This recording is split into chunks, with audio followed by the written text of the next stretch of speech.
ఓం శ్రీమాత్రే నమః. శ్రీ శివాయ గురవే నమః. యఃకర్త జగతాం భర్త సంహర్త మహసాం నిధి ప్రణమామి తమాదిత్యం బహిరంతస్తమోపహం. వీక్షకులు నమస్కారం. నేను మీ దేవులపల్లి రామకృష్ణ శాస్త్రి, ఆర్కే మాతృశ్రీ తెలుగు జ్యోతిషపరమైన యూట్యూబ్ ఛానల్. ఇప్పుడు మే నెల 26వ తేదీ నుండి జూన్ నెల 1వ తేదీ వరకు గల గ్రహ స్థితిగతులని ఒకసారి పరిశీలన చేద్దాం. వృషభ రాశిలో రవి, గురు, శుక్ర గ్రహాలు, కన్యా రాశిలో కేతుగ్రహం, ధనస్సు రాశిలో చంద్రగ్రహం, కుంభరాశిలో శనిగ్రహం, అలాగే మీనరాశిలో కుజ, రాహుగ్రహాలు సంచరిస్తున్నాయి. ఇటువంటి గ్రహ సంచారాన్ని అనుసరించి ఈ వారం రాశులకి వార ఫలాలు తెలుసుకుందాం. ఓం శ్రీమాత్రే నమః.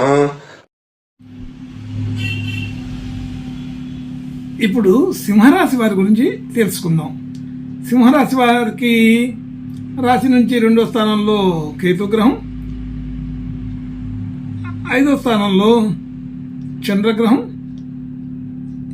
7వ స్థానంలో శనిగ్రహం, 8వ స్థానంలో కుజ, రాహుగ్రహాలు, 9వ స్థానంలో బుధగ్రహం, 10వ స్థానంలో రవి, గురు, శుక్రగ్రహాలు సంచరిస్తున్నాయి.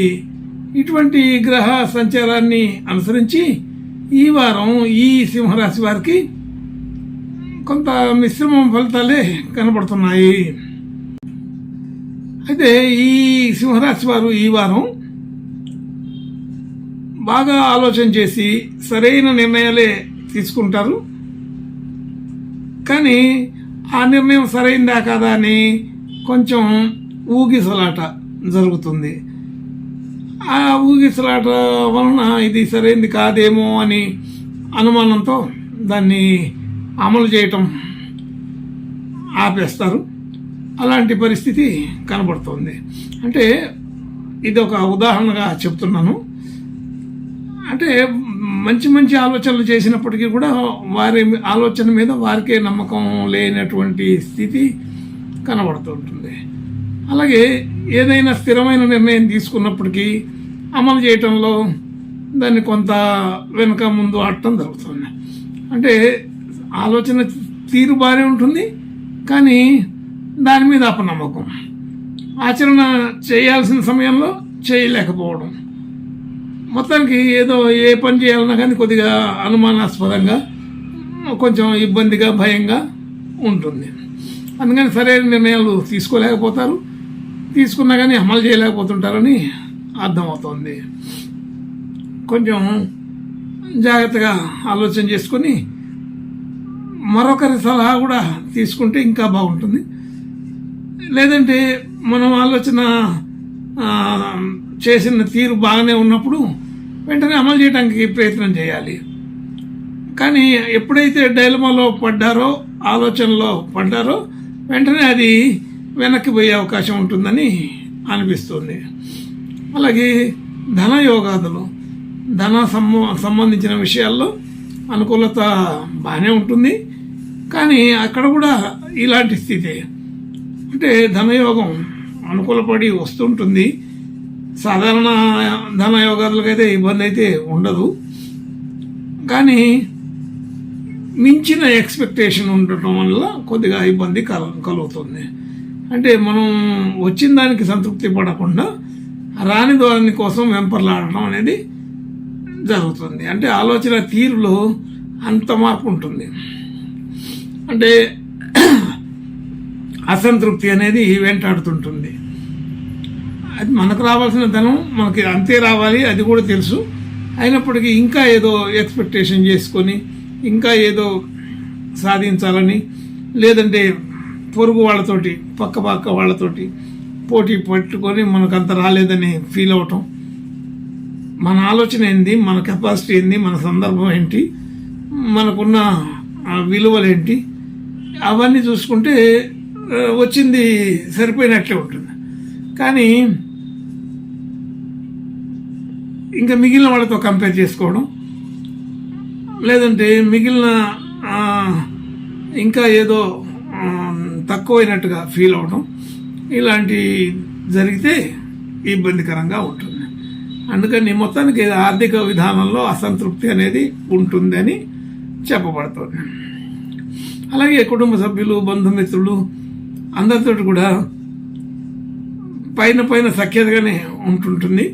కానీ ఎందులో దృష్టి నిలవదు, ఎందులో మనస్ఫూర్తిగా ఇన్వాల్వ్మెంట్ ఉండదు. కొంచెం జాగ్రత్తగా ఆలోచన చేయండి. అయితే మనం నిన్న మొన్నటిదాకా మనతో బాగానే ఉన్నటువంటి బంధుమిత్ర సమూహంలో కూడా వంకలు పెట్టడం అనేది మొదలవుతుంది. లేదంటే పట్టించుకోకపోవడం, అలాంటి నిర్లక్ష్య ధోరణి కూడా వస్తుంటుంది. కాబట్టి కొంచెం జాగ్రత్తగా ఉండాలి. సరిగా ఆలోచన చేసుకుంటే నిన్నటి వరకు అతను ఆమె మనకు ఎలాంటి పద్ధతిలో కనపడతారో ఇవాళ కూడా అంతే. కానీ మనకేదో పై స్థాయిలోకి వెళ్ళిపోయినట్టుగా, వాళ్ళంతా కింద స్థాయిలో ఉన్నట్టుగా అట్లా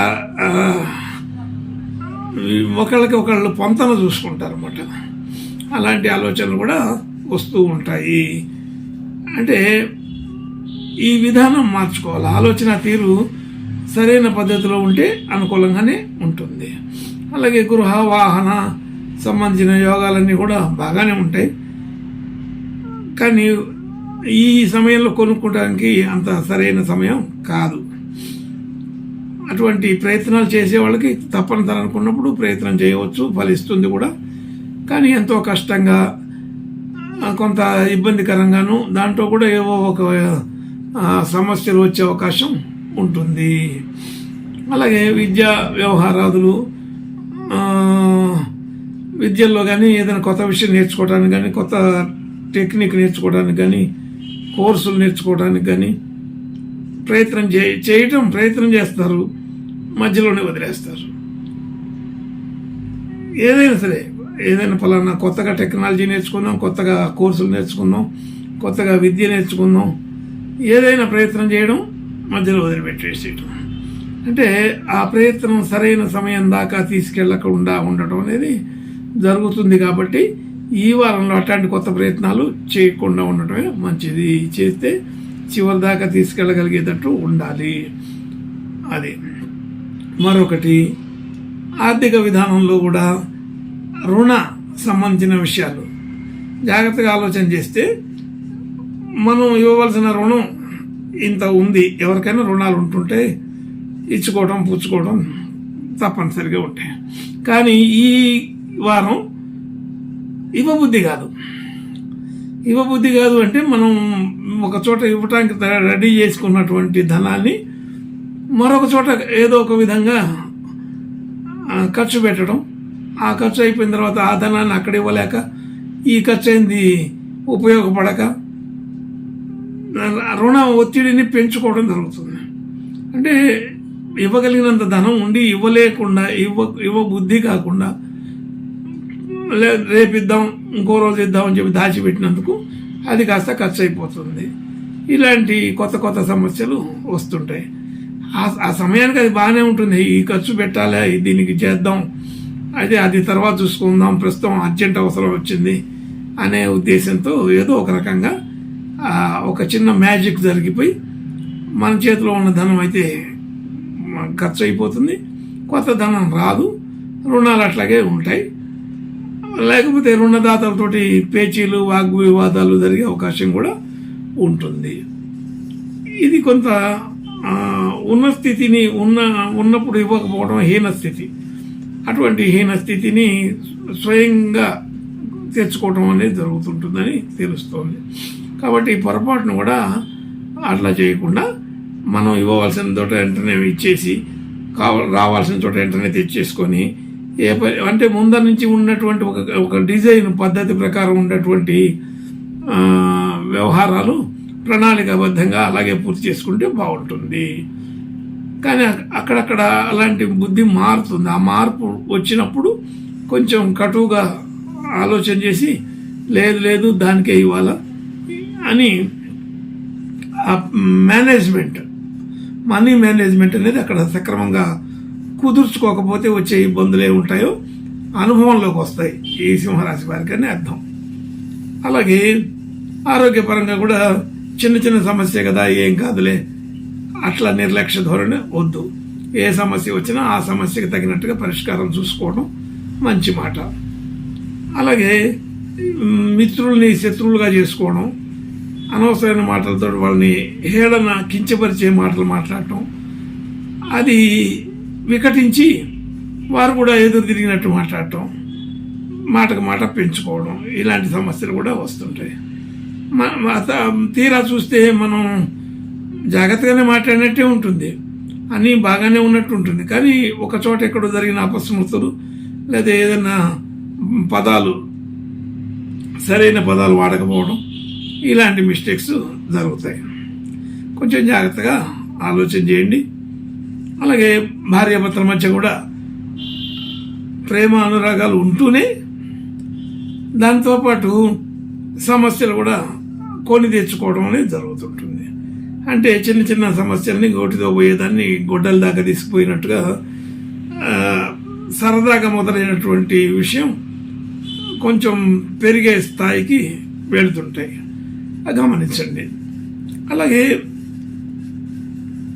డిపాజిట్లు చేద్దాం అనుకున్న సొమ్ము ఖర్చు చేయడం, మరి ఏదో కొనుక్కుందాం ఎన్ని రోజుల నుంచో నిలవబెట్టిన ధనాన్ని మరొక దానికి వాడటం, తెలిసి తెలియక కొత్త పెట్టుబడులు పెట్టి ఇబ్బంది పడడం, రియల్ ఎస్టేట్లు దానికి సంబంధించినటువంటి మోసాల్లో ఇరుక్కుపోవడం, అలాగే ఆన్లైన్లో కానీ ఇంకో చోట కానీ ఏదైనా కొత్త అట్రాక్షన్ ఉండేటువంటి విషయాల్లో డబ్బు ఖర్చు పెట్టడం, ఇలా పొరపాట్లు జరిగే అవకాశాలు ఎక్కువగా ఉంటాయి. ఈ సింహరాశి వారు ఈ వారం కొంచెం బాగా అప్రమత్తంగా ఉండటం మంచిది. అలాగే భాగ్యస్థితి ఉన్నతంగానే ఉంటుంది. అంటే ఒక క్యాలిక్యులేటెడ్ పద్ధతిలోనే మనకు రావాల్సిన ధనం కానీ మనం డిపాజిట్ చేసినటువంటి పాత రోజుల్లో పెట్టినటువంటి పెట్టుబడులు కానీ ఉపయోగపడే అవకాశం ఉంటుంది. అవే ఒక్కొక్కసారి మనల్ని ఆదుకుంటాయి కూడా. అంత ఖచ్చితంగా పాత అయితే ఉపయోగపడతాయి. అలాగే ఉద్యోగ స్థితిలో చూసుకుంటే ఇక్కడ కూడా అట్రాక్షన్స్ కనబడుతుంటాయి. లేదు మనం ఈ కంపెనీలోంచి మరో కంపెనీలో పోతే బెనిఫిట్స్ ఉంటాయి, ఆదాయం పెరుగుతుంది, మరి ఇంకోటి ఏదో జరుగుతుంది అని వెళ్ళాలనే తపన.